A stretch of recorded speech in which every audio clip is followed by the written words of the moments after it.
চাঁপাইনবাবগঞ্জে আমজাত পণ্য থেকে 20,000 কোটি টাকার ব্যবসার সম্ভাবনা রয়েছে। পাশাপাশি এই বাণিজ্য ঘিরে কর্মসংস্থান হবে প্রায় 40,000 মানুষের। সকালে শহরের কানসার্ট রাজবাড়ী মাঠে আয়োজিত আম সম্মেলনে এসব তথ্য তুলে ধরা হয়। ম্যাঙ্গো ডেভেলপমেন্ট ফোরাম আয়োজিত এই সম্মেলনে বক্তারা বলেন, উদ্যোক্তারা এখন আম প্রক্রিয়াজাতকরণেই বেশি গুরুত্ব দিচ্ছেন।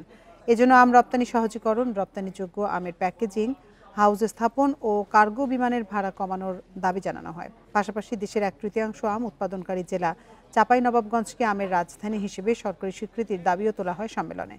দিনব্যাপী এই আয়োজনে দেশের 3 শতাধিক আম উদ্যোক্তা ও ব্যবসায়ী অংশ নেন।